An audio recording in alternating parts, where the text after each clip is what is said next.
So I told you guys I would come up with other videos around cheap alternatives for playing games, just cheap entertainment, really. And I saw something pop up that made me think a bit more about the creative aspect to it, finding different things that maybe can emulate games that you wouldn't expect. So when I saw this pop up on Walmart during the Black Friday week, this on full HD streaming device, I mean, it was just calling out to me for $9, brand new. Yeah, I dropped it in the cart, and then 2 days later, Walmart dropped it off at my door. And then I thought, you know what? Let's see if this thing can at least play a PlayStation game for $9. We'll see what it can do. So if you guys enjoy the video, hit the like button, subscribe if you're new. So here it is on full HD streaming device. Now, if you're unaware, these are just little streaming sticks you can plug into a TV that kind of turns a not smart TV into a smart TV. See, I never really pay much attention to these because most TVs now that you've bought in the last couple of years already have the ability to play a lot of these apps. So things like Netflix, YouTube, Stars, Disney Plus, Hulu, whatever, right? It already has that functionality built in, and at times can do it better because, like, for example, this is 1080p, whereas anything built into your TV probably at least streams in 4K. But these are still on the market. They're all over the place. And you know what? Some of the specs, little surprising. So that's what I noticed on the back. They have an entire box that's dedicated to tell you what hardware is in here. And we have a quad-core Cortex A35 with a Mali G31 MP2 GPU, 1.5 gigabytes of RAM, and 8 gigabytes of storage. It also has Wi-Fi. Actually, what's interesting, 802.11 AC. So somewhat capable there, at least decently fast. And all this is powered through a little brick that you plug into the wall, but it's not pulling a lot of power. So we do have some bottlenecks here. Clearly, the storage on board for how many games you can store on the little stick itself, the RAM, and I mean, the CPU I think is fine for what I'm targeting. The GPU, we'll see. But all of that wrapped up into this little stick with an HDMI port on the end. In fact, we can do some of the unboxing here very quick. And you can see with the quick start guide, we have the little stick itself. There is an HDMI cable extender. So that's kind of nice if you have maybe a TV that doesn't have a lot of space around where that HDMI port is for this to plug into. And then you do have a power cable with the brick. Now, you also get a remote. And you know what? The remote comes with 2 AAA batteries. Again, for $9, that's actually not bad. Usually I'm used to getting these and it doesn't even have batteries, like batteries not included. No, they threw a couple of AAAs in there for us. After plugging it in, there is an entire setup that has to happen, and it takes a bit of time. You have to sign in with your Google account, go through all of your preferences, but eventually it spits you out on this main screen menu here. And now we have to figure out how to get RetroArch on this system. And in order to do so, you want to search up an application that allows you to really just go to RetroArch's website and then download the Android APK. Now, there are a couple apps, and mostly they're called downloader apps. And I found this one here. It's like Downloader by AFTV.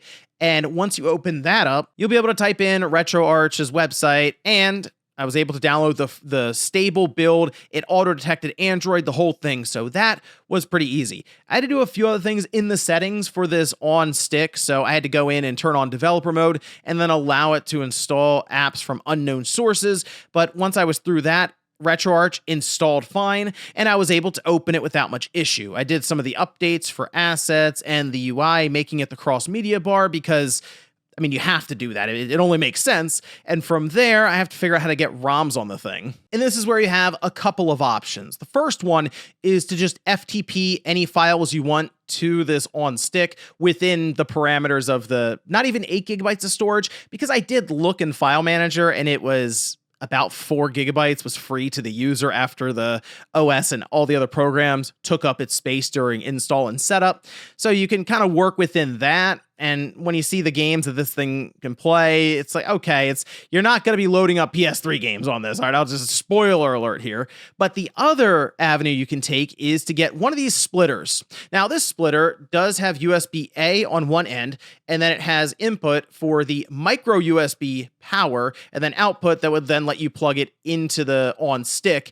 And the whole point of this is you can plug in a flash drive on this end, at which point it can read any of the ROM files you have there. In fact, this is the route I went, and I just used a 64 gigabyte flash drive with a bunch of games loaded onto it. After plugging it in, I used RetroArch, went in, found the USB flash drive, and was able to scan all the different folders that I moved over, and it set it up nicely here for me in the main menu area for that cross media bar setup. Now you can still go through and load up all different box arts and thumbnails. I was more curious about the functionality and how these games would play before dressing it up.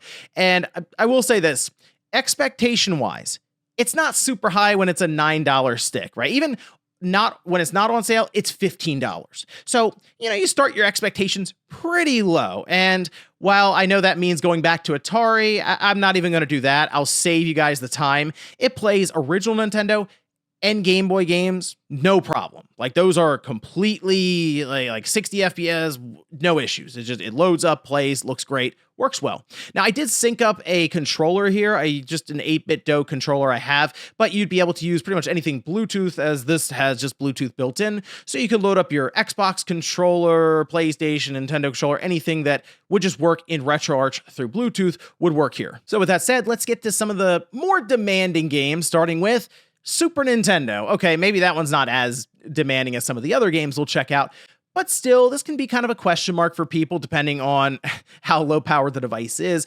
But here it's fine, and that's kind of what I was expecting. I kind of looked at this thinking 16-bit and 8-bit games will work without issue, and they did. I tried a number of different Super Nintendo games here, and they all looked and ran great. Mega Man X is a game that I'm pretty sensitive to if there are issues, and I really didn't have any here. Now there are still, I noticed some audio glitches here and there as you play through the game, but it wasn't anything that was game breaking or garbled or in slow motion from what I was seeing with the Super Nintendo side. Game Boy Advance games also ran perfectly fine here. I'm not messing around with too many of the settings or anything, just so you know going forward. I'm not going to be bumping up any kind of internal resolution or nothing like that. It's staying at the default settings that are put here by the RetroArch and the core that I load up.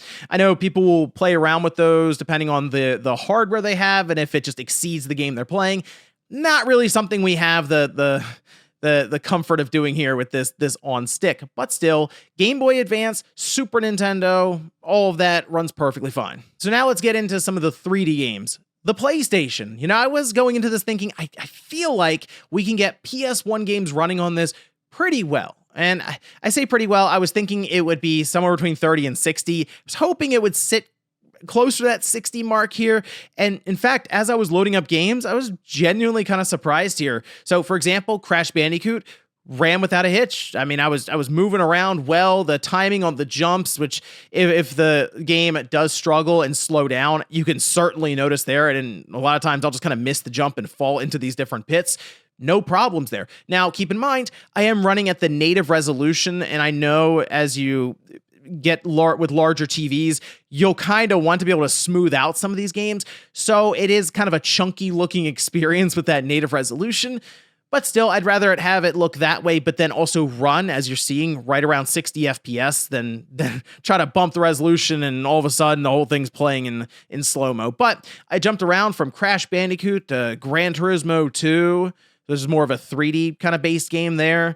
And then also over to Spyro and a few others, and it ran fine. I mean, the audio was good. It seemed pretty straightforward here, with PlayStation actually being a highlight of this $9 stick. But of course, the fun has to stop somewhere, and it starts with the Nintendo 64. Not a great experience here, and the N64 still is kind of this sketchy system when it comes to emulation. Even with more powerful systems, they're just games that are pretty glitchy and struggle. Here, though, it was just about across the board. I mean, I loaded up 007, both 007 games on the N64, actually. World Is Not Enough is kind of an underrated title for the Bond games, but I checked that out, and I immediately could tell, ooh, okay, I'm in the bank, and it's kind of closed off. It's still struggling, frame rates all over the place. And then I went to GoldenEye, and everything was kind of in slow motion, which was sort of comical because you start shooting some of the guards and they fall backwards in almost bullet time. So, I mean, that's kind of cool, I guess, but not a very snappy or great experience. You can look at the original game on the N64 and go, well, the frame rate was bad there. And that is true, but it didn't run like this kind of slow motion. It was just, it just, the frame rate was lower, but the responsiveness was still kind of there. And it's not at all the case for this one. Also, Banjo-Tooie, that was another game that is notorious for being a poor performing game on the original N64. It is downright slow. I mean, like really slow motion here. And for a platforming game, it's just not going to cut it. And then the other one that I was holding out hope for, I really was, the Dreamcast. Now, Crazy Taxi is, to me, one of the best games you can load up to test emulation. It's a game that you can notice if there are any dips or struggles in the frame rate when the device is trying to run it.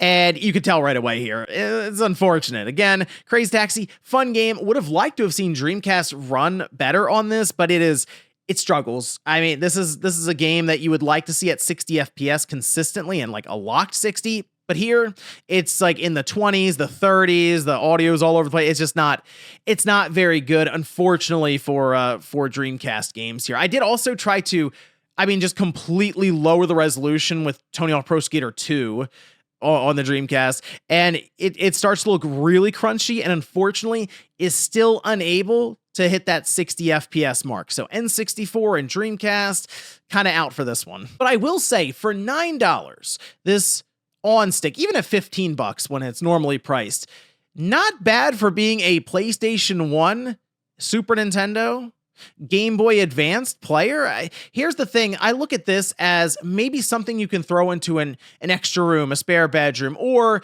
if you're traveling and you don't want to bring anything really, really expensive, although you would still have to travel with a controller, and that ends up being the most valuable part of the package here. But maybe you have an older controller, you don't mind if it gets lost in the luggage or something when on the plane. This would be something cool you could take with you, plug it into a hotel flat screen, and all of a sudden have PS1 games and Game Boy Advance games there with you. At that point, I would probably recommend loading a couple of games onto the internal storage, and you can move it back and forth with file managers from the flash drive, and then just travel with that. Like, have a couple of PS1 games, a bunch of Game Boy Advance, bunch of Super Nintendo games, and you'd have some classic titles ready to go when you're traveling around. I don't know if I'd make this my main emulation device, because you could go up to $50 or $60 and have a much better experience with one of those like older office PCs that I showed off in a previous video. But I think once again, this just goes to show you that there are many things that you may not expect to be able to emulate some of these older games that absolutely can, and the ON full HD streaming device is one of them. But let me know what you guys think about this one down below. Have you tried to emulate any of these games with a streaming stick, maybe from another company, or maybe one that works better than this? Let me know down in the comments. Thanks guys for watching, and I'll see you next time.